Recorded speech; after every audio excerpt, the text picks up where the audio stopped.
कृष्ण एक ऐसे बालक थे जिन्हें रोका नहीं जा सकता था। वे बहुत शरारती, मंत्रमुग्ध कर देने वाले बांसुरी वादक, शालीन नर्तक, जिनसे कोई बच न सके ऐसे प्रेमी थे।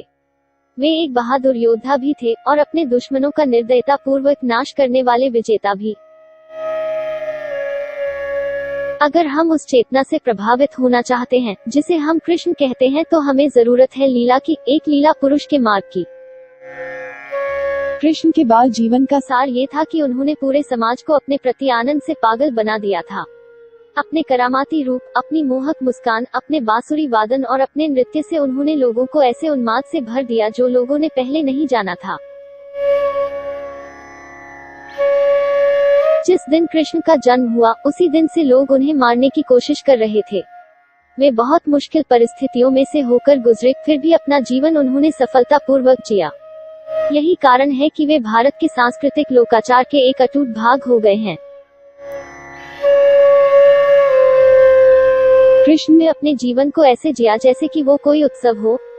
एक बालक के रूप में भी उन्होंने अपने खुद के बारे में कई सुंदर बातें कही, जिनमें एक बात ये थी, मैं जब सुबह उठता हूँ तब गायों की हम्बार सुनता हूँ और अपनी माँ को हर गाय को दोहने से पहले उसका नाम लेकर बुलाते सुनता हूँ, तो मुझे पता लग जाता है कि अब मुझे अपनी आंखें मलते हुए मुस्कुराना चाहिए।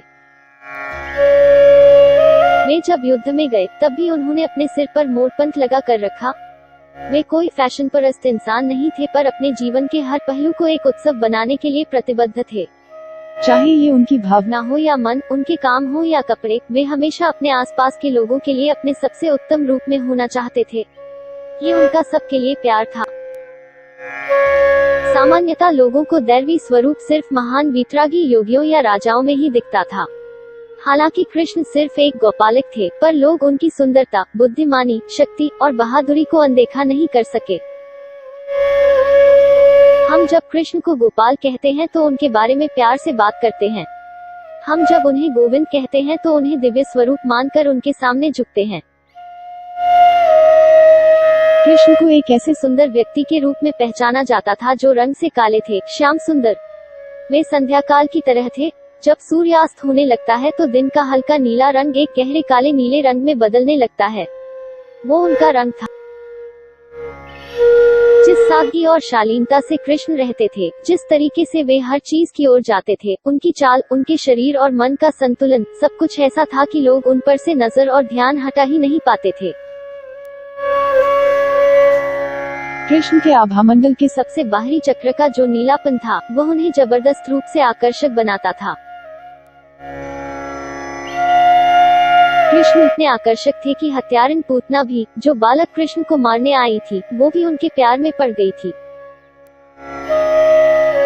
जाने अनजाने कृष्ण के आसपास के लोग बहुत ज्यादा प्यार करने वाले और मीठे स्वभाव के हो गए थे। वे लोगों को मधुर हो जाने के लिए प्रेरित करते थे। कृष्ण की साधना थी अपने आसपास के जीवन के साथ पूरी तरह से लय में होना। जब आप किसी के साथ लय में होते हैं, तभी उनकी हाजिरी में सुखद अनुभव कर सकते हैं। अगर ऐसा नहीं है तो ही परेशानी होती है। कृष्ण के बचपन की प्रेमिका थी राधा। राधा का मानना यह था कि वे कहती थी, कृष्ण हमेशा मेरे साथ हैं। वे चाहे कहीं भी हो, किसी के भी साथ हो, फिर भी वे मेरे साथ हैं। अपनी बांसुरी से कृष्ण किसी भी तरह के व्यक्ति को, यहाँ तक कि जानवरों को भी सम्मोहित कर देते थे। पर जब वे गांव छोड़कर धर्म की रक्षा के लिए चले तो उन्होंने अपनी बांसुरी राधा को दे दी और फिर कभी उसे नहीं बजाया। उस दिन से राधा कृष्ण की तरह बांसुरी बजाने लगी। कृष्ण, जो हमेशा मुकुट और मोरपंख के साथ सिल्क के कपड़ों में सजे धजे रहते थे, जब ब्रह्मचारी हो गए तो सिर्फ मृगछाल पहनने लगे और अपनी नई साधना के लिए पूरी तरह से समर्पित हो गए। उससे पहले दुनिया ने कभी इतना शानदार भिक्षुक नहीं देखा था। गुरु संदीपनी को कृष्ण को निर्देश देने के लिए कभी मुंह नहीं खोलना पड़ता था। सब कुछ मन ही में कह दिया जाता था और समझकर पूरा भी कर लिया जाता था। कृष्ण को धर्मगुप्त कहा जाता था, अर्थात धर्म और सच्चाई के सम्राट। पर उन्होंने कभी किसी राज्य पर शासन नहीं किया, जबकि उनमें ऐसा करने की शक्ति और योग्यता थी। गुरु संदीपनी को कृष्ण को निर्देश देने के लिए कभी मुंह नहीं खोलना पड़ता था। सब कुछ मन ही में कह दिया जाता था और समझकर पूरा भी कर लिया जाता था। उनके जीवन काल में और अभी भी बहुत से लोग कृष्ण को मायावी, झूठा और मनमोहक ठग कहते हैं, क्योंकि वे समाज के नैतिक नियमों को नहीं मानते थे। वे बस वही करते थे जिससे जो भी परिस्थिति हो उसका सबसे अच्छा परिणाम आए।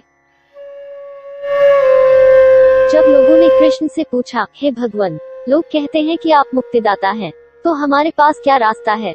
तो कृष्ण उन पर सवालिया नजर डालते हुए बोले, कौन सा रास्ता है? अरे, मैं ही रास्ता हूँ। हालांकि कृष्ण लोगों के साथ हर तरह की शरारत करते थे, फिर भी हर कोई कृष्ण से बहुत प्यार करता था, क्योंकि वे उन सभी के साथ और अपने चारों ओर के हर जीवन के साथ पूरी लय में रहते थे। सभी को साथ रखने का, सबके साथ शामिल होने का कृष्ण का भाव कुछ ऐसा था कि उनके जानी दुश्मन भी उनके साथ बैठते थे और उनकी बातों को कैसे भी हो मान लेते थे। कितनी ही बार उन्होंने बिना खास कोशिश के कई ऐसे लोगों को बदल दिया था जो उन्हें गाली देते थे और उन्हें मारने की योजना बनाते थे। राधा शब्द का अर्थ है वो जो जीवन का रस यानी प्यार देता है। अपने प्यार में राधा ने कृष्ण को अपना ही भाग बना लिया था। लोग कहते हैं कि राधा के बिना कोई कृष्ण है ही नहीं। वे ऐसा नहीं कहते कि कृष्ण के बिना राधा नहीं है। राधा कृष्ण या राधे कृष्ण। स्त्रीत्व एक खास गुण है। ये किसी पुरुष में भी उतना ही जीवंत हो सकता है जितना किसी स्त्री में। आप अगर कृष्ण को जानना चाहते हैं तो आपको पूरी तरह से स्त्रीत्व में डूबना होगा। ये रास्ता अंतरंग और जुनून का है जो कुछ भी नहीं छोड़ता। जब कृष्ण कुछ करना चाहते थे तो वे उसे उसी तरह करते थे जैसा उसे किया जाना चाहिए, चाहे कोई कुछ भी कहे। उनके जीवन में ऐसी बहुत सी घटनाएं हुई जिन्होंने उन्हें स्वाभाविक रूप से समाज का नेता बना दिया। कृष्ण ने ऐसा कभी नहीं माना कि पांडव पूरी तरह से निर्दोष सच्चे ही थे या कौरव पूरी तरह से दुष्ट थे, खराब थे। वे उस तरह की नैतिकता से भरे हुए नहीं थे कि किसी के बारे में सीधे काला सफेद के आधार पर फैसला कर लें। कुछ लोगों के साथ कृष्ण बहुत ही करुणावान थे, जबकि कुछ लोगों के साथ निर्दयी। जब जैसी जरूरत होती थी तब वे लोगों का पोषण भी करते थे और उन्होंने कुछ लोगों को मारा भी। उन्होंने जीवन के साथ वैसा किया जैसा करने की जरूरत थी, क्योंकि उनके अपने खुद के कोई नीति नियम नहीं थे। वे स्वयं ही जीवन थे। हम जिन्हें कृष्ण कहते हैं वे कोई व्यक्ति नहीं थे बल्कि एक खास चेतना थे। उद्धव ने एक बार कृष्ण से पूछा कि जब वे दिव्यता की अभिव्यक्ति ही हैं तो वे लोगों की समस्याओं को अपनी उंगली घुमाकर ही क्यों नहीं सुलझा देते? कृष्ण ने मुस्कुराते हुए जवाब दिया, कोई भी तब तक चमत्कार नहीं कर सकता जब तक उसका लाभ लेने वाला उसमें पूरा विश्वास नहीं रखता।